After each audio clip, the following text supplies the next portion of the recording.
Marianne, and I'm going to be talking about language, empowered language, subconscious mind, and conscious mind. And the reason why we're bringing this into the Desire Map process is to empower you with a way to direct your thoughts and direct your feelings through language that will help you own your core desired feelings and make them become real in your life. So for a review very quickly, we have a conscious mind and a subconscious mind. This is very basic. The conscious mind is what we're using when we are in the world engaged. We're looking around the room, we're noticing there's books on the shelf or DVDs lying on the table somewhere, some artwork. That's our conscious mind. A subconscious mind contains our tapes. It contains our patterns, our behaviors in it. And a lot of times we will experience the subconscious mind when an experience will come up and it will trigger a memory from a subconscious mind. Maybe a fifth grade teacher said something, or a mother said something, somebody we know, or we saw something on TV. That trigger is actually coming from our subconscious mind. The difference between a conscious mind and a subconscious mind, which is very important, is that the conscious mind has what we call the critical factor. And basically what this is kind of a guard at the gate that doesn't allow any input to come into the conscious mind that doesn't resonate with what's already in there. So this is why it can be difficult to change beliefs and to also help other people change beliefs. So the subconscious mind doesn't have that critical factor. The subconscious mind is wide open. Anything can come into it. And if it's strengthened over time, like if repeatedly a certain belief is put in there, it will become dominant within the subconscious mind. The way the two work together is they don't really ever disappear from each other, but they do play kind of a game of one becoming dominant over the other, depending on what's going on at the time. So the conscious mind is dominant when we are, say, in a lecture and we're hanging on every word that the teacher is saying. That is the conscious mind, being dominant over the subconscious mind. The subconscious mind is still there, it's still in the background, but the conscious mind is dominant. Now, the reverse of that, when the subconscious mind is dominant, is like we're zoning out. We kind of just go into the state. Maybe we're on the phone with somebody and they're talking, but we're really somewhere else in our mind. That's actually a form of hypnosis. And hypnosis is simply when the subconscious mind is dominant. Another way that a lot of people experience is you're driving along the highway for a period of time, and all of a sudden you kind of come to and realize, I don't know where I am. Did I pass my exit? What happened? Where have I been? Oh, I've been zoning out this whole time. You've actually been in a state of consciousness that is technically called highway hypnosis. So when the subconscious mind is dominant, anything can come into it. And what will come into it and get empowered are beliefs from authority figures. And they can be real authority figures or perceived authority figures. So like a news anchor, if it's perceived as an authority figure, whatever they say, if you're in a state where the subconscious mind is dominant, that will go right into the subconscious mind. And to backtrack for just one moment, the subconscious mind is typically dominant during deep relaxation, in states of like daydreaming and zoning out. Those are forms of the subconscious mind being dominant. And also when we're in fight or flight response, when we're stressed out. Those are all times the subconscious mind is dominant. So if we're stressed out, something just happened in the world and we're in fear and we're stressed out and we're watching the TV and then going on talking about this could happen, be aware. All of that stuff most likely is going right into your subconscious mind, which can create beliefs that will result in anxiety and fear later on if they're strengthened over time. So for the purpose of this audio file, what I'm going to talk about is how we can use language that a subconscious mind will hear and begin to change patterns. Okay? So the first thing to know, and this is being debated a little bit in certain circles, so I'm going to say not so well. The word not is not heard so well by the subconscious mind. Some people will say it's not heard at all. So if I'm going to say, I'm not going to smoke anymore, the subconscious mind simply hears, I'm going to smoke. Doesn't hear the not in there. And the focus is going to be on smoking. Okay? Same thing with I'm not going to eat chocolate every afternoon at 3 o'clock anymore. I'm not going to do that.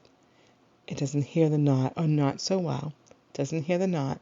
And the focus is going to be on the actual activity. So be careful when you're saying not, because not means you're focusing on the thing you like to get away from. And that is perfectly fine. Everything I'm talking about in this audio is about stepping forward when we're ready to make that shift. It's never ever about denying where we're at or how we're feeling. When we are able to really express where we're at and what we're feeling and the emotion of it, there is a doorway that opens up that allows us to shift forward. And that is a great point to start using the empowered language. So the word not, be aware of when you're using it. So if you're saying, I don't want to feel like this anymore. I don't want to feel disconnected. I don't want to feel this way or that way. Notice it and just know that you are focusing actually on a thing you don't want. Okay? We all probably have heard this by now, that what you focus on will expand. What we feel, the emotions that we feel about something, is what will expand. And what we speak into is what will expand. So it's very important to understand how words are used and how we can put them together. So be real, always be real about where you're at, and yet when you're ready to shift, this is what we're going to do. Most of you have probably heard the word try means it doesn't really happen. Trying means that you are leaving a back door open to not doing it. There's no strong energy around try. If you say to a friend, hey, would you like to go out to coffee this afternoon? And they say, yeah, I'll try. You don't really know what to do. Are they going to be there? Are they not going to be there? So what I do with the word try is I watch myself. If there's something that I'm working through, or a goal I'm going after, or a feeling that I like to expand, if I catch myself using the word try, I'll do a check-in. I'll ask myself, am I ready for this? And maybe the answer is yes, maybe the answer is no.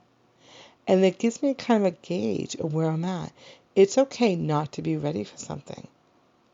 Okay, it's totally okay, as long as we're being honest with ourselves about where we're at. So keep your eyes open for the word try. I'm trying to do this. I'm trying to get this stuff done. It's a non-committed. It's not committed. The energy is not there to make it happen. So do a quick check-in. Why is it I'm using the word try? Like, what's coming up for me in that? Okay. We focus on what we choose to have. So what I'm going to talk about is this word want. And I know it's in a lot of desire map material and a lot of stuff out there. What do you want? What do you want? Want actually means to desire without having. And it's perfectly fine to use I want. Okay? It's okay. Just know that it means to desire without having. So when we say I want something, the subconscious mind says, I desire this without having it. So I'm going to do a quick exercise. Take a moment and close your eyes.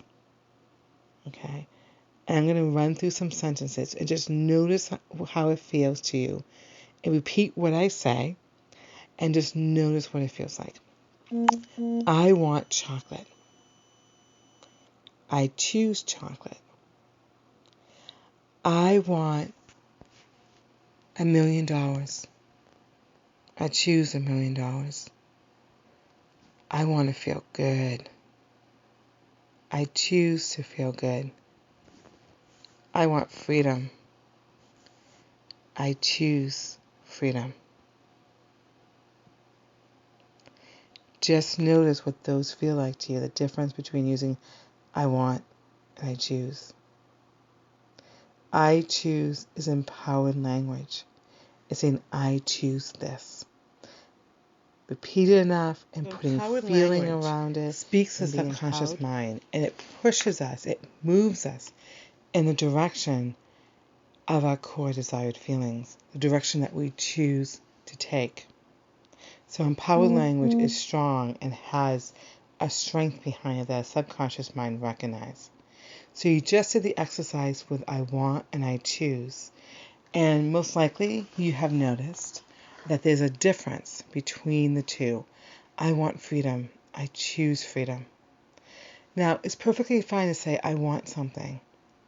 Just know when you're ready for it, when you're like tired enough of not having it, switch. Move forward into empowered language. Get rid of the want and start making choices. There are other words that come with empowered language, and this is actually from the Language of Mastery. Bob Stevens, who created that, was my coach for many years.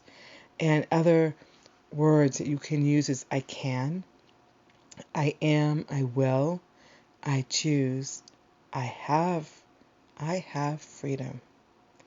I love freedom. I create freedom. I enjoy freedom. So I can, I am, I will, I choose, I have, I love, I create, I enjoy. This is all on your language notes handout. You can also add to it, I empower, or I hold that I will have freedom. I come from having freedom. So I empower, I hold, I come from. Those are all part of empowered language.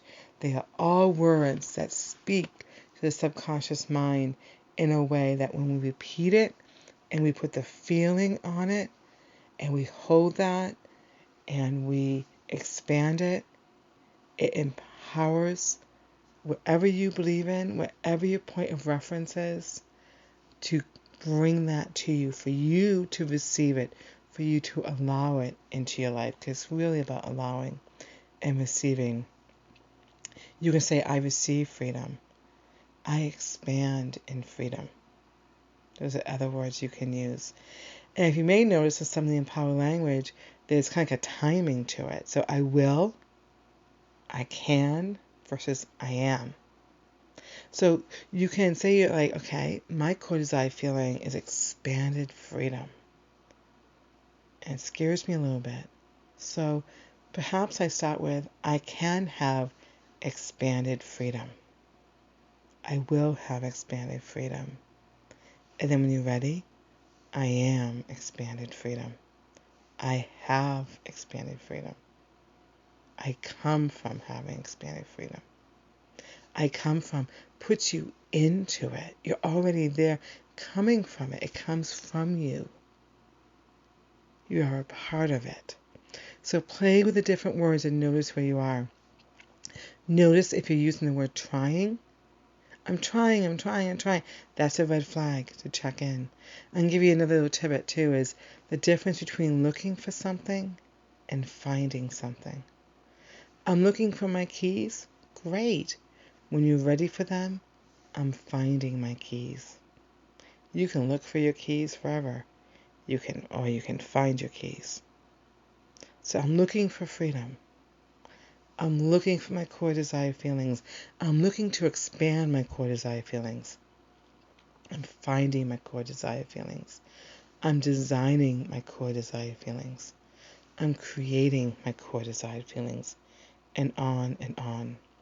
Watch the words you're saying. If you notice that you're in a loop about some kind of goal or something, you feel kind of stuck. Sometimes I call it a loop. You're just going round and round and round. Take out a piece of paper like a journal and write down what your thoughts are. Just write them down throughout the day. And notice, without judgment, just with compassion and open-mindedness, what is it that you are saying? What is it that you are speaking into?